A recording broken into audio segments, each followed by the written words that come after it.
Welcome students to another lecture video. Today's lecture is going to be on soups. And of course, I'm Chef Clay Peden, culinary arts instructor here at Central Arizona College. Today, like I said, we're going to be going over soups and the different kinds of soups that are available. There are many different kinds of soups that are available, and we're going to go over a few of those today for you here in this lecture. The variety of ingredients, seasonings, and garnishes you can use for soups is virtually endless, provided you understand the basic procedures for making different kinds of soups. Great soups can be made from the finest and most expensive ingredients or from leftovers from the previous evening's dinner service and trimmings from the day's production. Soups are universally recognized as comfort foods in which seasonal ingredients can shine. Although fresh ingredients are preferable, the wise use of leftovers means of daily soup special can be economical practical menu item. Most soups can be classified by cooking technique and appearance as either clear or thick.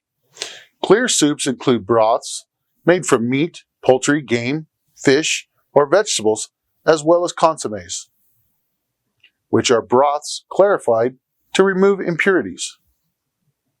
Thick soups include cream soups and puree soups. The most common cream soups are those made from vegetables cooked in a liquid that is thickened with the starch and pureed. Cream is then incorporated to add richness and flavor. Pureed soups are generally made from starchy vegetables or legumes. After the main ingredient is simmered in a liquid, the mixture or portion of it is pureed.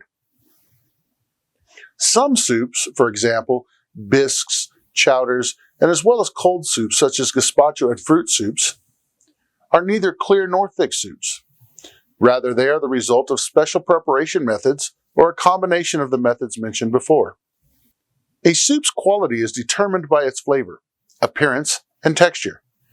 A good soup should be full-flavored with no off or sour tastes. Flavors from each of these soup's ingredients should blend and complement, with no one flavor overpowering another. Consommes should be crystal clear.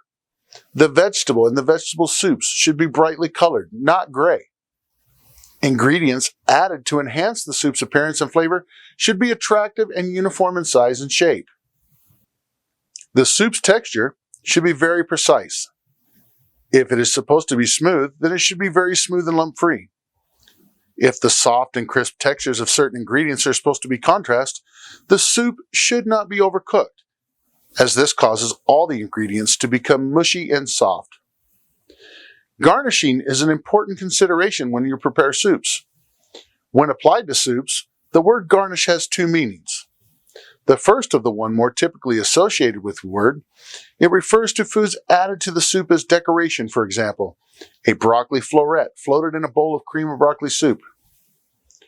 The second refers to foods that may serve not only as decorations but also as a critical component of the final product. For example, noodles in a bowl of chicken noodle soup. In this context, the noodles are not only the ingredients because they are not used rather than to make the chicken soup. Rather, they are added to chicken soup to create a different dish. These additional items are still referred to as garnishes, however. All clear soups start as stock or broth. Broth may be served as a finished item, used as the base for other soups or refined or clarified into consommes. The technique for making stocks are identical to those used for making broths. Like stocks, broths are prepared by simmering flavoring ingredients in a liquid for a long time.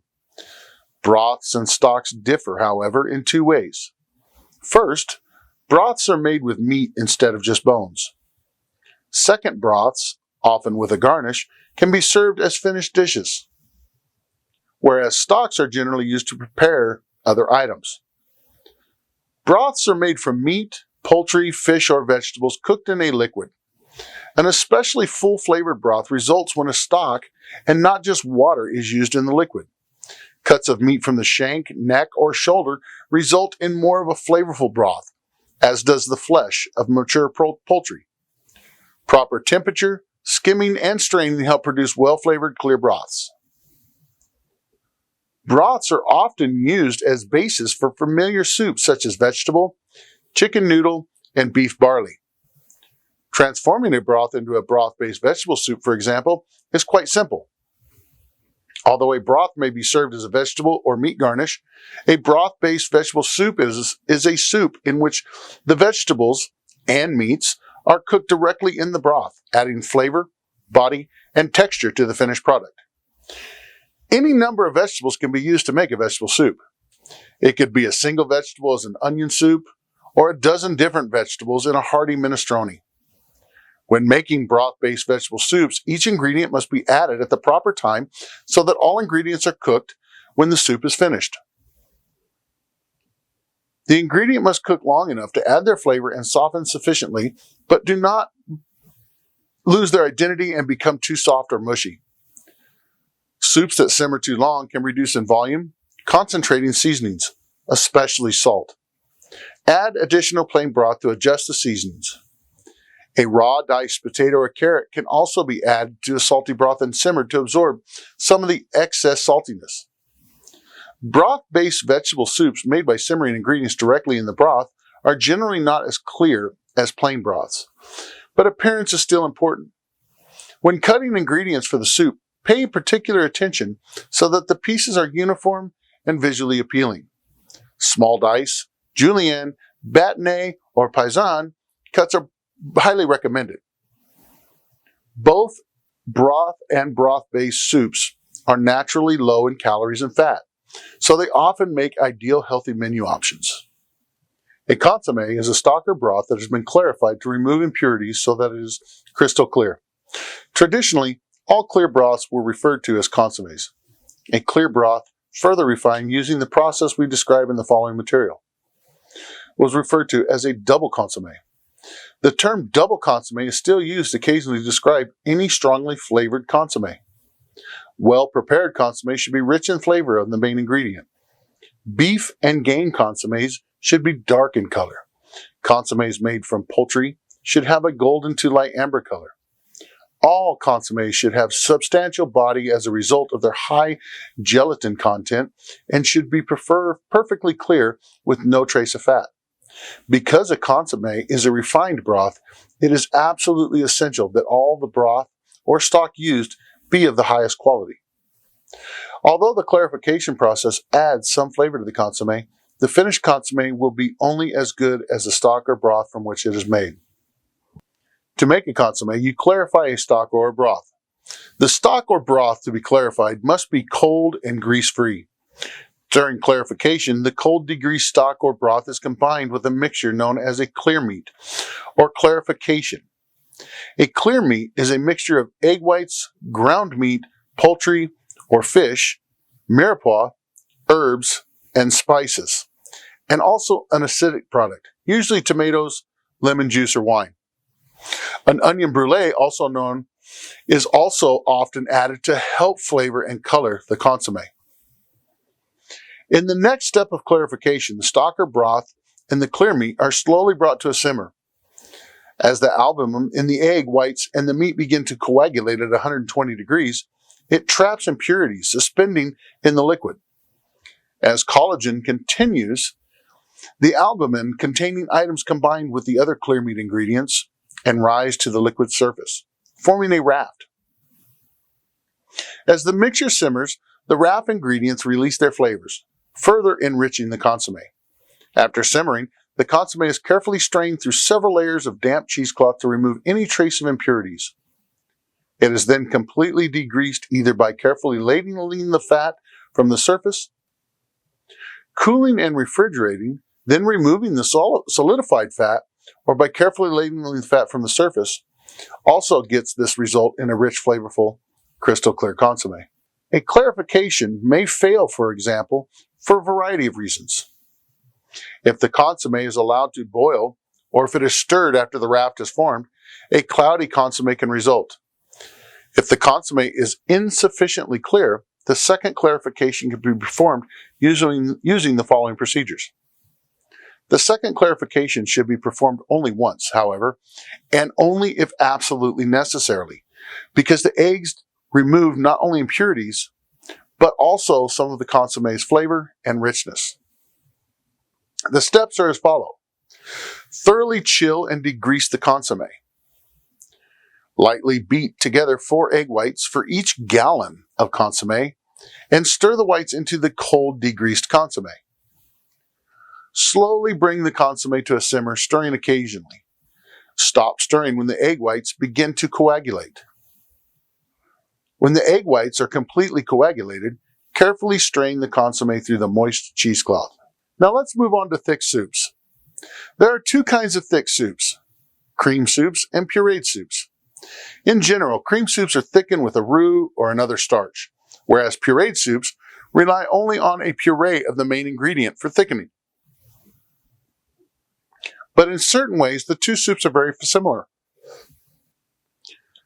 Some pureed soups are finished with cream or partially thickened with a roux or other starch. Now, most cream soups are made by simmering the main flavoring ingredient, for example, broccoli for cream of broccoli soup, in a white stock or a thin veloute sauce to which seasonings have been added. The mixture is then pureed and strained. After the consistency has been adjusted, the soup is finished by adding cream. In classic cuisine, thin bechamel sauce is often used for the base for cream soups and can be substituted for veloute in many cream soup recipes if desired. Properly made cream soups should have a silken texture and the thickness of heavy cream. The flavor of the soup's main ingredient should be pronounced. Both hard vegetables, example carrots, celery, and squash, and soft or leafy vegetables such as spinach, corn, broccoli, mushrooms, and asparagus are used in cream soups. Hard vegetables are generally sweated in butter without browning before the liquid is added. Soft and leafy vegetables are generally added to the soup after the liquid is brought to a boil because cream soups are pureed. It is important to cook the flavoring ingredient until they are soft and can be passed through a food mill very easily. Now, all cream soups are finished with milk or cream. Milk thins the soup while adding richness. The same amount of cream adds much more richness without the same thinning effect.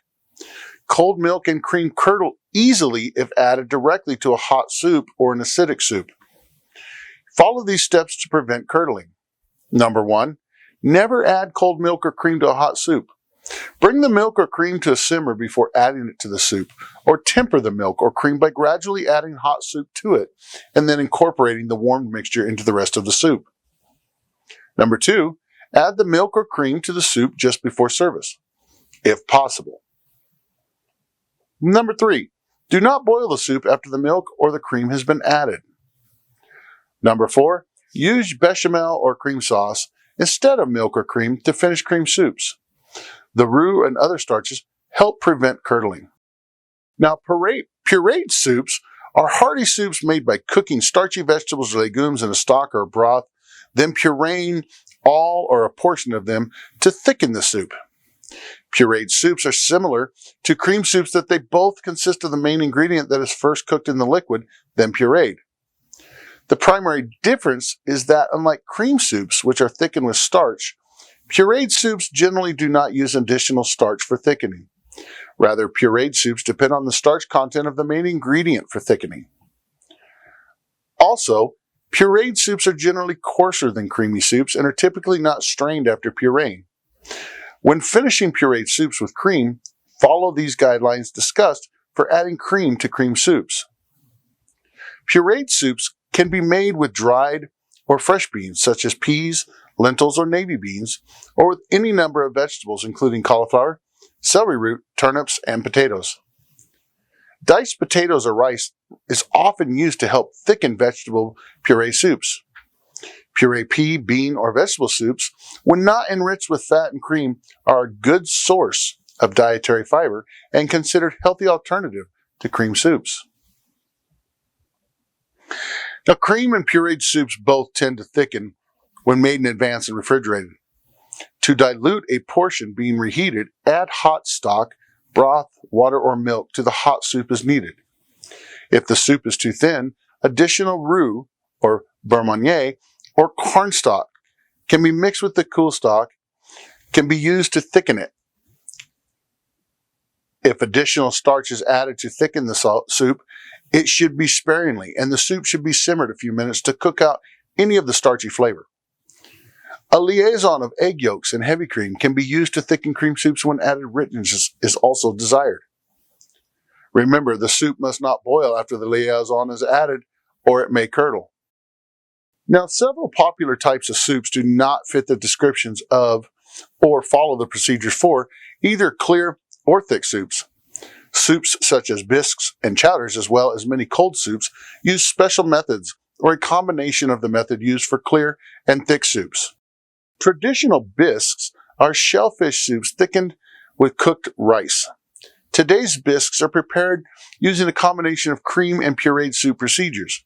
They are generally made from shrimp, lobster, or crayfish and are thickened with a roux instead of rice for better stability and consistency.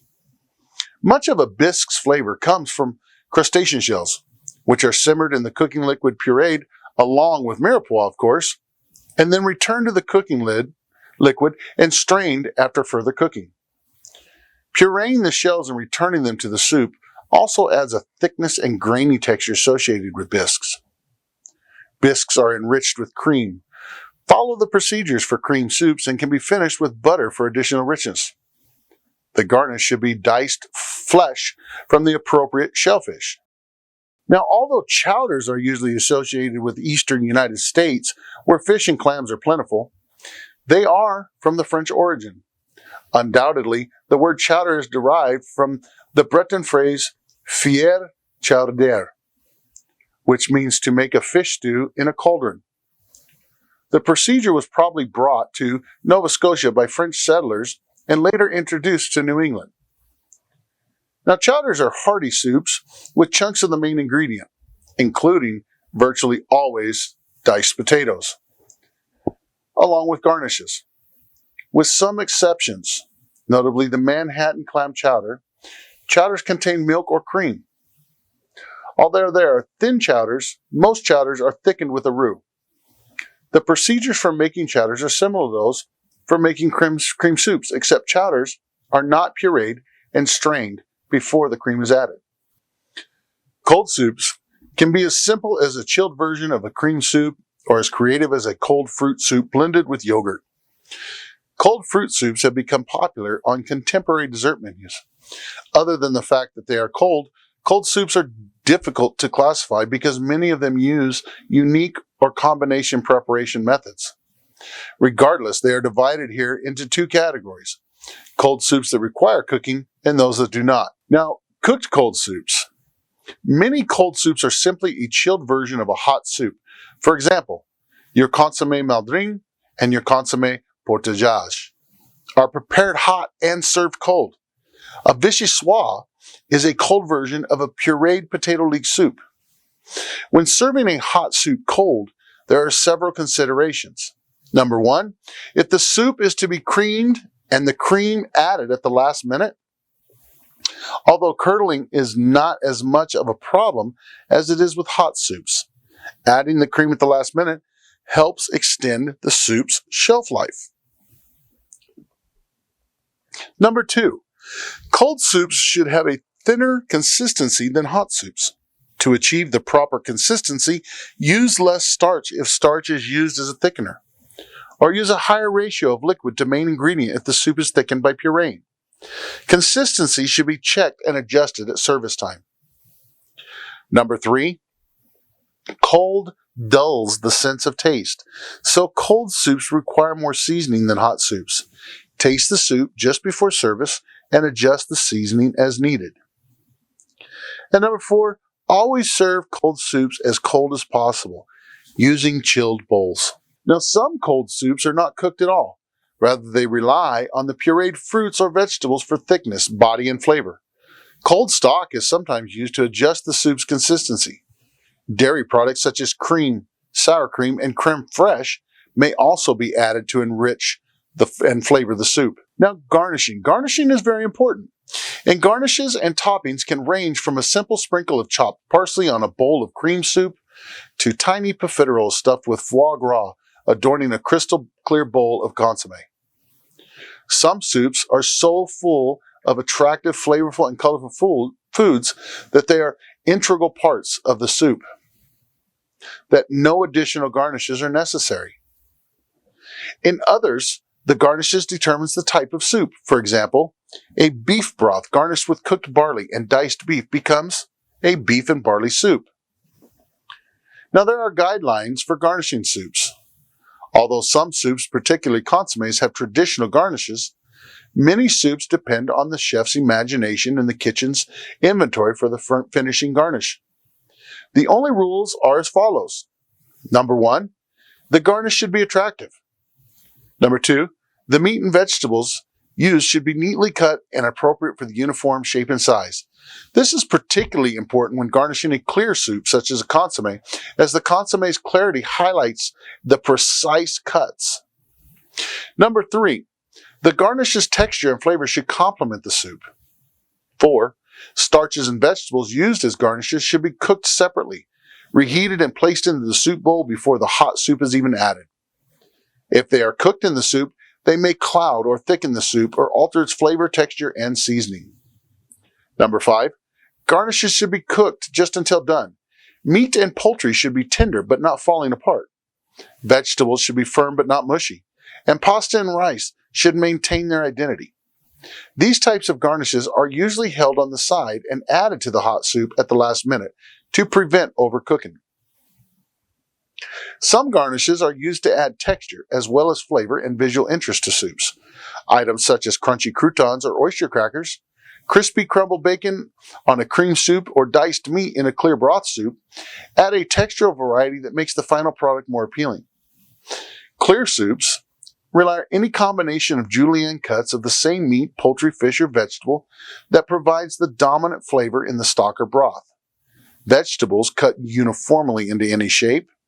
Pasta, flat, small tortellini or tiny ravioli, gnocchi, quenelles, barley, spetzel, white or wild rice, croutons, crepes, tortillas, or wontons.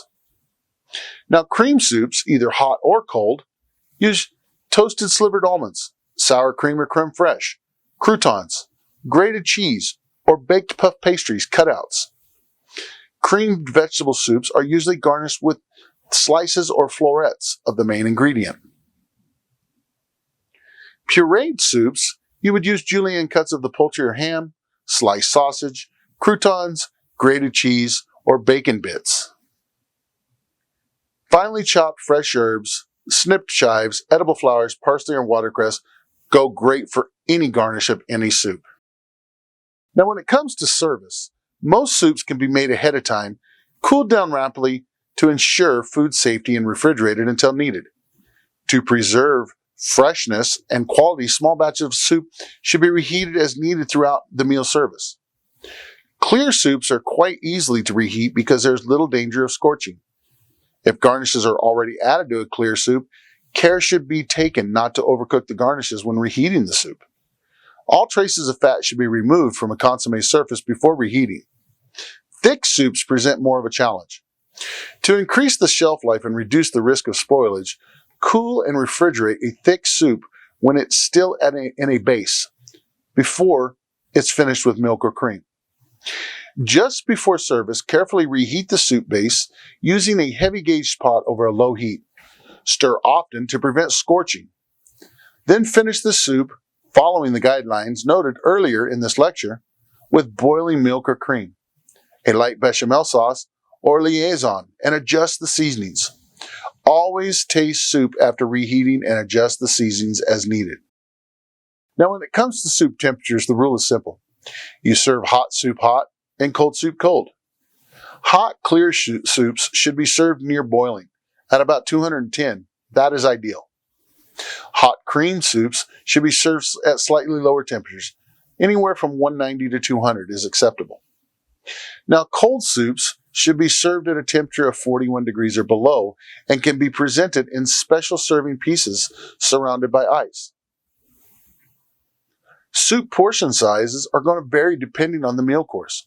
When offered as an hors d'oeuvre on trays passed by the service staff, 2 to 3 fluid ounces of soup may be adequate. Appetizer portions of soup are customarily 9 to 6 ounces, but this can vary.